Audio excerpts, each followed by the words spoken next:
in Scottsdale. We'll be here till 4 o'clock. And the day opened up as, all right, we got some talk about Utah. Gary Bedman spoke today. You'll hear from him in a little bit. And it's like, okay, what's going on? Kind of, all right, we got to prepare for the Suns. We'll have Kevin Ray on. Sure. Go through the typical Friday going into the weekend. And then this hits with Arizona State finally, not completely resolved, but the Arizona State football program is going to enter into a 4-year probation period. They're going to have some fines. They're going to vacate some records. They're going to see some scholarship reductions. And this all stems from the impermissible in-person contact with recruits during the dead period of COVID. Yeah, the NCAA is going that far back to penalize Arizona State for something that happened many, many years ago, in my opinion, under Herm Edwards. Well, I think the things took them this long to get it figured out. So I'm saying, why let it go? Well, they can say they can't because of the infractions that are there, that they got to come back and address them. Now, they did say that, hey, the cooperation was explicit, was great by President Crow and his staff and all the other individuals. But we have been waiting for this. It seems like it should have been something you would think within the last year to 2 years. They sorted through, they interviewed a lot of people.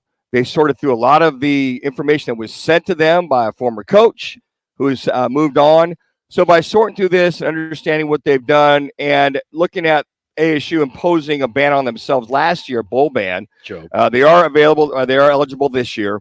But now in reference to all the individuals, what kind of a accountability or culpability do all these individuals have? So 4 out of the 6 coaches have signed off on it. They've agreed to it. The show cause all the above. 2 are yet want to have their so-called day in court. They want to appeal it in writing, then appeal it in front of the NCAA folks from that standpoint. And then for Herm Edwards, I don't know, what would you call it? A little slap on the wrist, an accountability infraction. Nothing. Not even a slap on the wrist. Yeah, he said they just maybe some bad, publicity. He should have known type of thing. I'm just very curious. It just stays within that football office, so to speak. Where, if anything, was Ray Anderson with all this going on? Is there anything accounting to that? Now, the investigation is not completely over. We know that. But how much more did Ray Anderson know from that standpoint? And I wonder if he's talked to him. We don't know if he's talked to him or not. We'll get a chance to catch up with Rahod Rubino here at 3 with the Devil's Digest, because he's literally digesting all this information, doing a lot of phone calls, he said this morning, and trying to figure out, what was said, what wasn't said from that standpoint. So Ray Anderson, I got to imagine that Herm Edwards, he had to know, so he got a little slap on the wrist for the accountability factor. Ray Anderson, where he's at, and then Michael Crow saying, hey, look, with all the pandemic going on, all the other things that should have never happened, but who's overseeing that besides Ray? I mean, Ray Anderson's the boss of Herm Edwards. Aren't they pretty much in unison? Because a lot of this stuff was clearly, there's photos, evidence, there's the cameras, there's all kinds of evidence. But to your point, Rock, 4 years later? Who cares? 4 years later? Why should these student athletes be penalized? I agree for with something that happened 4 years ago. Yeah. Why does this head football coach loses his recruiting? Loses some scholarships. Yes. It's not right. Yeah. It is such BS that the NCAA continues to go after these schools for something that happened 4 years ago, where none of the administrators are really there. None of the players are even there. And the people that are getting penalized are the new kids on the block. It cracks me up that they're going to take away victories of kids that were ineligible. I mean, come on. I mean, you know what? 4 years ago, if those 3 or 4 players are eligible, who even cares about that record? So now the record is, 7-5 or 8, and you know what I mean? It's like, why do you even do that? It makes no sense. I think what they need to do, if they're going to do anything, just heavy fines. That's where it hurts the most to the university. Yeah. Okay. Just money, but don't take it away from the kids. I agree, Rock. And the coaches. Yeah. All right. The postseason ban last year was okay. Whatever. That was smart on their part because they knew they weren't going to have enough wins anyway to get to a bowl.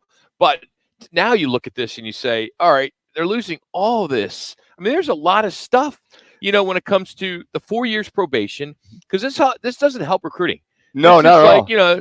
Jaden Rashada, he's going in the transfer portal today. I doubt this was the reason. No, but we'll talk more about him a little bit later. But I mean, when you got to vacate the records, that's a joke.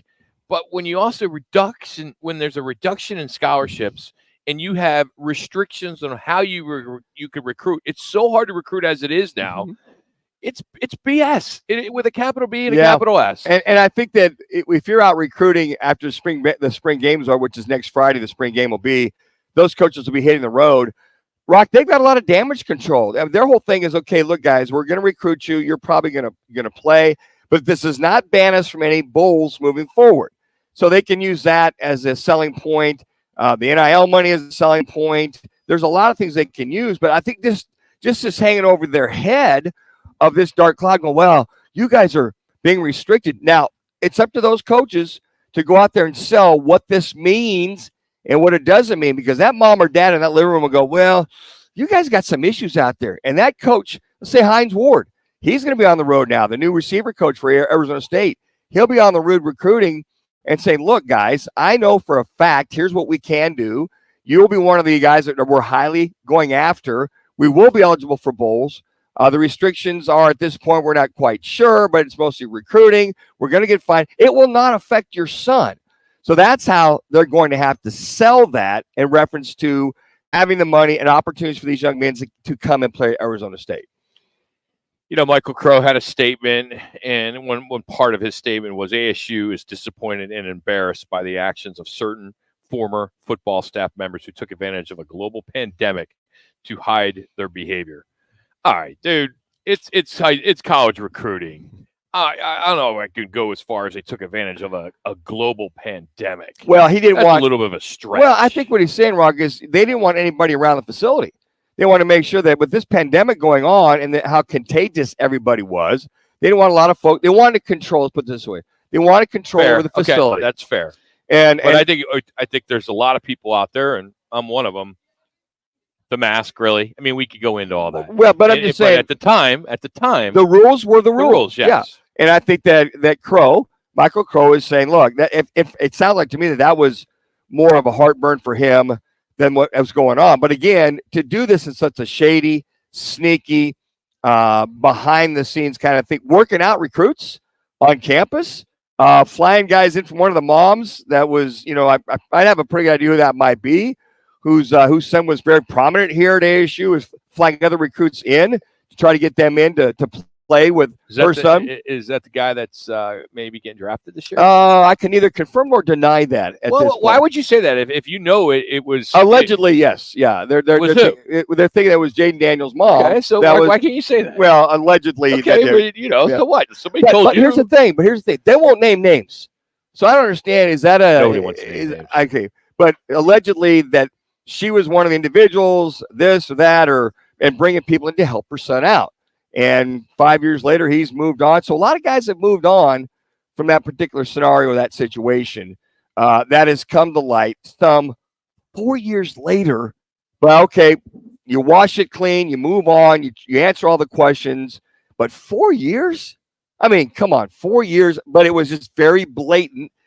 And that one head coach, that coach who's now the head coach of the Las Vegas Raiders, was the main culprit. He's moved on. He's scot-free. He's got a job in the National Football League. Several of the other coaches have moved on, and most of them, I believe, are in the National Football League. So, again, if you haven't heard, Arizona State football on probation now for 4 years. But nothing happens to the former staffers for the roles. They're show cause. They can't come back for, 9 to 10 years? That kind of blew me away. Is that what that meant? They can't coach at college for through the thing 9 to 10 years, ranging from 3 to 10. 3 to 10 years. 3 to 10. Yeah, you got to go staffers. Go to high school, go to pros, whatever. If you want to come back to college, then you. One other thing that's part of this: Arizona State must disassociate from an unnamed booster for 5 years. Unnamed booster. You're gonna tell me that someone doesn't know who that is? Yeah. Come on. Why? It's a joke sometimes. Yeah. They think that we're just idiots. That we don't know who it is, or who it could be. Well, that's out there. Protection is that protection. I think it is, especially when it comes to Arizona State. It's not like they got a train full of a booster. But here's the thing: from that particular booster, now that booster's got family members. There's other members he can take that money, or he or she can take that money to go the back door and take that, give that to Arizona State? I would love for somebody to put a mic, specifically ESPN, put a microphone in front of Herm Edwards and get a take on what happened. And then, more importantly, go to Antonio Pierce. Go to Antonio Pierce, of course, who's head coach of the Las Vegas Raiders. Same thing. Put a microphone in front of him. I agree. Okay, and at least be remorseful or something. Yeah. To say, yeah, we screwed up. Absolutely. Just take it. Absolutely. Hey, my bad. Yeah. Herm. I think a lot of people would respect those guys if they would just come out and say, yeah, we pushed the system. We screwed up. We went too far with it, and we are so sorry to this student, to these student athletes, to the university, to the coaches moving for X, Y, whatever. Yeah, the allegations from the standpoint that these guys clearly knew everything. If they were to come out and say, my bad, apologize, I just was under the guise that we could do this. Well, the problem was, Roth, they knew full and well that they could not do this. And so now they're going to just probably say, no comment, that's behind me, I'm moving on. How much do you think this played into Ray walking away? Oh, big time. He had to know this was coming down. April, May, June, whatever. I think it's big time. But where's the culpability? How about Gene Boyd, the deputy athletics director, Absolutely. who also stepped down? I mean, I know there's because it was family. 1 minute. Well, I think think of it. There's a handful of guys that are very culpable with what happened, and you basically just turned an eye. You think they knew? It was going on? They knew what was going on. How does your athletic director not know what's going on in that building, that recruiting building, knowing that you're not allowed to have anybody on campus? Number one, there was a moratorium for 3, 4, 5 months for COVID, and then with all the other administrators in their office, how do you ignore that? I mean, you got footage, you got this, you got that. I mean, you got so much stuff that's there in reference to what was going on. So, hey, nobody walks away from this scot clean. Well, Gary Bettman has spoken,